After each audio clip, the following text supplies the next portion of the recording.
అందరికీ నమస్కారము. నేను ఆశ్రయిత ఎస్ట్రాలజర్‌ని. ఇప్పుడు మనతో పాటు సుధా గారు ఎస్ట్రాలజర్ ఉన్నారండి. శని రిట్రోగ్రేట్ అయ్యి ఉన్నారు కదా! వాటి ద్వాదశ రాశి ఫలితాలు ఒకసారి తెలుసుకుందాము. మేడం, ఒకసారి ద్వాదశ రాశి ఫలితాలు శని రిట్రోగ్రేట్ అయినందుకు ఒకసారి చెప్తారా? మేషం తప్పక. నుంచి మీనం వరకు.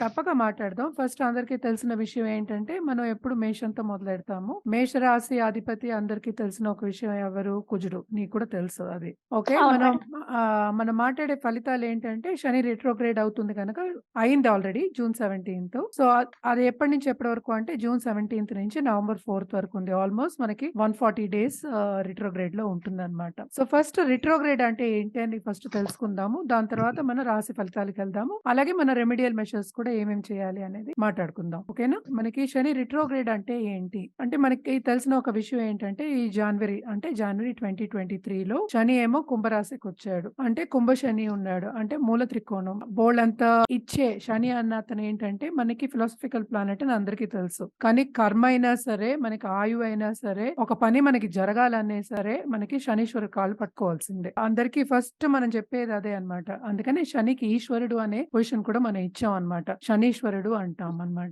అంటే అది ఆహా! న్యాయ ఓకే. దేవత యాక్చువల్‌గాను. చూసావా? అంటే నువ్వు తులా రాశిలోనే అతను ఏంటంటే ఉచ్చానికొస్తాడు. మేష రాశిలో మనకి డెబిలిటేషన్ ఉంటారన్నమాట. నీచం అవుతారు. సో, అలాగే నువ్వు చూసావంటే ఓకే. ఇప్పుడు తులా రాశి సింబల్ ఏంటి? తరాసు. తరాసు అంటే ఏంటి? న్యాయం. అంటే సమంగా ఉండాలి. ఏంటంటే పారపక్షం ఉండకూడదు. అందరికీ ఒకే న్యాయం ఉండాలి అన్న ఒక పద్ధతి అన్నమాట. అందుకనే నువ్వు చూసావంటే కూడా మనకి శనికి ఎప్పుడు మనం నల్ల రంగు ఎక్కువ చెప్తూ ఉంటాం. న్యాయం చేసేవాళ్ళు గాని, జడ్జెస్ కానీ, లేకపోతే లెట్స్ సే లాయర్స్ గాని వాళ్ళందరూ కూడా మనం బ్లాకే ఇస్తాం ఎక్కువ. న్యాయ దేవత అవును. కళ్ళు కూడా బ్లాక్ వుడ్‌తోనే కప్పుతారు చూసావంటే. సో, అదేంటంటే ఫస్ట్ న్యాయానికి ప్రతీతి శని అన్నమాట. అందుకని ఫస్ట్ ఏంటంటే ఎవరు భయపడవలసిన అవసరం ఏం లేదు. ఏ రాశి వాళ్ళైనా భయపడవలసిన అవసరం లేదు. మనకు ఒక ఈవెంట్ జరుగుతోంది. అంటే ఏంటంటే ఇప్పుడు సంచారం అవుతోంది. ప్లానెట్స్ సంచారాలు అవుతున్నాయి. అన్నప్పుడు కొన్ని హ్మ్. రాశులకి బావుంటుంది. కొన్ని రాశులకి బావుండదు. అది బ్యాలెన్సింగ్ యాక్ట్ అన్నమాట. కానీ నేను ఇందాక చెప్పినట్టు శని అన్న అతను ఒక ఫిలాసఫికల్ ప్లానెట్. అంటే ఏంటంటే లైఫ్ అంటే ఏంటని నేర్పుతాడు. అంటే ఏంటి? మనకి పని చూపిస్తాడు. అంటే శ్రమపడే దారి చూపిస్తాడు. అట్ ద సేమ్ టైమ్ ఫలితాన్ని కూడా ఆయనే ఇవ్వాలి మనకి. అండ్ ఆల్సో ముందు చూసుకోవాల్సింది ఏంటంటే ఈయన ఆయువు కూడా అంతే. ఏంటంటే కర్మ చేయడానికి కూడా మనకి ఆయువు ముఖ్యం. అంటే మన లైఫ్ ముఖ్యం కదా! సో, మనకి డిసీజెస్ అవి రాకుండా లేకపోతే ఏమి అడ్డంగాలు రాకుండా కాపాడే అతను కూడా ఈయనే. ఎప్పటికైనా నేను చెప్పేది ఏంటంటే 2 సైడ్స్ ఆఫ్ ఎ కాయిన్ అంటా నేను. 2 సైడ్స్ ఆఫ్ ఎ కాయిన్ అంటే ఏంటి? ఇచ్చేవాడే తీసుకోగలడు. ఇప్పుడు రాత్రి అవునండి. పగలుంది. అలాగే కదా! ఎవరిస్తారో వాళ్ళే తీసుకోగలరు కదా! ఇవ్వని వాళ్ళు ఎలా అవునండి. తీసుకుంటారు? మనకి హ్మ్. అలాగే శని అనే ప్రతిరూపం ఏంటంటే న్యాయానికి ప్రతిరూపం ఒకటి చూపించాం. అండ్ ఆల్సో ఏంటంటే బ్యాలెన్సింగ్ యాక్ట్ చేసుకోవాలి లైఫ్‌లో అని చెప్తూ ఉంటాం అన్నమాట. సో, ఇప్పుడు మనం వక్రం గురించి మాట్లాడుతున్నాం కనుక వక్రం అంటే అసలు ఏంటి అనేది చెప్తాను ఇప్పుడు. వక్రం అంటే స్ట్రెయిట్‌గా ఎళ్తూ ఉన్నాం అనుకో, కొంచెం సేపు ఆగిపోయాం, స్లోగా ఎళ్ళాము, లేకపోతే వెనక్కి తిరిగాము అన్నప్పుడు అది వక్రం కింద మనకి దూరం నుంచి కనిపిస్తుంది. సింపుల్ ఎగ్జాంపుల్ చెప్పాలంటే ఒక 2 ట్రైన్‌లున్నాయి. మనం ఒక ట్రైన్‌లో కూర్చున్నాం. పక్క ప్లాట్‌ఫార్మ్‌లో ఇంకో ట్రైన్ ఉంది. మనం ఇక్కడే స్టేషనరీగా ఉన్నాం. పక్కన ట్రైన్ మాత్రం మూవ్ అవుతుంది అన్నప్పుడు మనకేంటి? మనం వెనక్కి ఎళ్తున్నాం అనే ఒక ఫీలింగ్ వస్తుంది. అలాగే కార్‌లో అయినా సరే, ఏదైనా సరే. మనం ముందుకెళ్తున్నప్పుడు కొంచెం ఆగాము అంటే కొంచెం వెనక్కి ఎళ్తున్నట్టు ఒక ఫీలింగ్ ఉంటుందన్నమాట. అదే వక్రించడం అంటే.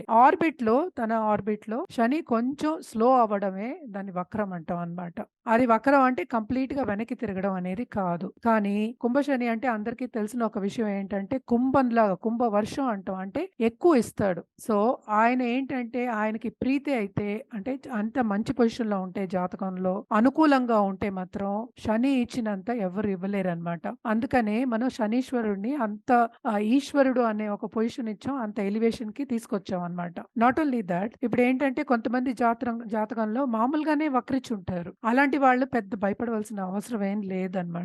మనం జనరల్‌గానే మాట్లాడమనక మన రెమెడియల్ మెషర్స్ కూడా ఇస్తాము. ఇప్పుడు శని వక్రించింది ఏంటంటే మనకి ఏమేమి సంచారం అవుతోంది కనుక ఏమేమి రాశులు అసలే ఫలిస్తాయి, ఏమేమి రాశులు కొంచెం ప్రతికూల పరిస్థితి ఉంటుంది అనేది మాట్లాడదాము. శని మామూలుగా ఏంటంటే 3, 6, 11లో మన రాశి నుంచి సంచారిస్తున్నప్పుడు ఫలితాలిస్తాడు. అది మామూలుగా అందరికీ తెలిసిందే. కానీ ఇప్పుడు వక్రిచ్చారు కనుక కొంచెం మనం 7th హౌస్ కూడా మనం తీసుకోవాలి. మనం సెకండ్ హౌస్ కూడా తీసుకోవాలి. కానీ సెకండ్ హౌస్ మనం ఎప్పుడు తీసుకున్నప్పుడు ఏమవుతుందంటే శని ఎస్పెషల్లీ ఏలినాటి శని కింద వస్తుంది. అందరికీ తెలిసిన ఒక విషయం ఏంటంటే మన రాశి మీద మన రెండో ఇల్లు మన రాశి మీదకి వచ్చినప్పుడైనా 12వ ఇల్లు, 1వ ఇల్లు, 2వ ఇల్లు అంటే 12వ రాశి మన రాశి రెండో ఇల్లు రెండో రాశి నుంచి సెకండ్ హౌస్ వీటికి మనం ఏలినాటి శని అంటాం అన్నమాట.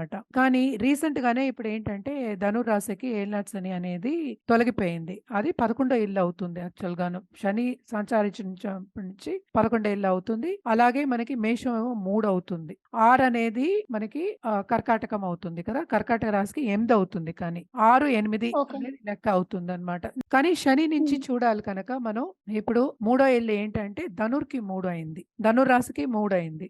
సో, ఆ రాశి వాళ్ళకి కొంచెం బానే ఉంటుంది. అలాగే మనకి కన్యా రాశికి 6 అవుతుంది. కుంభరాశిలో ఉంటే కన్యా రాశికి 6 అవుతుంది. ఇప్పుడు 11వ ఇల్లు మనం అనుకుందాము. అప్పుడు 10 అంటే మనం మిథున రాశి అనుకున్నాం. సో, మిథునానికి, కన్యకి, ఓకే. ధనుర్‌కి బై జనరల్ బికాజ్ సంచారం ఏమో కుంభరాశిలో అవుతుంది కనుక బావుంటుందన్నమాట. సో, మనం ఇప్పుడు మేషరాశి గురించి మాట్లాడబోతున్నాము. మేషరాశి ఫలితాలు ఎట్లా ఉంటాయి? అలాగే నువ్వు అడిగినట్టు రెమెడియల్ మెషర్స్ కూడా మనం చూద్దాం ఏం చేయాలి అనేది. మేషరాశి అంటే మనకి తెలిసిన అధిపతి ఏమో మనకి ఎవరు? కుజుడు. కుజుడు కూడా ఏంటంటే స్ట్రాంగ్ ప్లానెటే. అంటే ఏంటి మనకి బాగా వైటాలిటీ అనేది ఇస్తాడన్నమాట. ఇప్పుడు ప్రస్తుతం రిట్రోగ్రేడ్‌కి శని ఎళ్తున్నాడు కనుక వీళ్ళకి మేషరాశి వాళ్ళకి ఎట్లా ఉంటుంది అంటే వాళ్ళకి అన్ని ఇప్పుడు ఏవో పనులు చేస్తూ ఉంటారు. చాలా ఫాస్ట్‌గా దూసుకెళ్తూ ఉంటారన్నమాట. వెళ్ళినప్పుడు ఏమవుతుందంటే ఇప్పుడు కొంచెం వాళ్ళకి లెట్స్ సే అడ్డంగాలొస్తాయి అనుకుందాం. అడ్డంగాలొచ్చినప్పుడు మనం ఏం చేయాలంటే నిరాశ పడకూడదు. నిరాశ పడకుండాను ఎక్స్‌ట్రా ఎఫర్ట్ పెట్టి ఆ పనిని ముందుకు తీసుకెళ్ళాలన్నమాట. అంటే ఇందాక నేను చెప్పినట్టు శని అన్న అతనేంటంటే లైఫ్ అనేది ఏంటని నేర్పుతారన్నమాట. అందుకోసమని మనం ఆగిపోకుండా రివ్యూ చేసుకోవాలి మనని. మనం ఎందుకు ఆగిపోతున్నాము? మనం ఎందుకు ఇంత ఎఫర్ట్ పెడుతున్నాం? మనకెందుకు ఫలితం రావట్లేదని కొంచెం రివ్యూ చేసుకొని కొంచెం ముందుకెళ్ళాలన్నమాట. ఎక్స్‌ట్రా ఎఫర్ట్ అనేది పెట్టాలి. సో, అలాగే ఇప్పుడు చాలా మంది ఏంటంటే ఓవర్ వర్క్ చేస్తారు. కొంచెం కూడా రెస్ట్ తీసుకోకుండా ఓవర్ వర్క్ చేస్తారు. ఎప్పటికైనా నేను అదే చెప్తాను. నేను బేకింగ్ కూడా చేస్తాను కనుక నేను నీకు కూడా బ్రెడ్ నేర్పాను కదా! బ్రెడ్ నేర్పినప్పుడు మనం కలుపుతూ ఉన్నప్పుడు ఏమవుతుంది? కలుపుతాం. కానీ అది రెస్ట్ అవును మేడం. ఇచ్చినప్పుడే అది పొంగుతుంది. అది రెస్ట్ అవును. ఇచ్చినప్పుడే అది డబుల్ పొంగుతుందన్నమాట. అలాగే మరీ వర్క్ మీద ఫోకస్ చేసేవాళ్ళు ఎక్సెసివ్‌గా ఫోకస్ చేసేవాళ్ళు ఉంటారు కదా! వాళ్ళేంటంటే కొంచెం వెనక స్టెప్ తీసుకొని కొంచెం రివ్యూ చేసుకుంటే వాళ్ళకి ఇంకా మంచి ఫలితాలు దొరుకుతాయి. అండ్ ఆల్సో ఇవంతా మనం ఏం చేస్తున్నాము అంటే ఇప్పుడు ఈ రిట్రోగ్రేడ్ 140 డేస్ అని చెప్పాను కదా! 140 డేస్ అంటే నవంబర్ 4థ్‌కి వెళ్ళిపోతుంది రిట్రోగ్రేడ్. మళ్ళా డైరెక్ట్ అవుతుంది. ఆ టైంకి మనకి ఫలితాలనేది వస్తాయన్నమాట.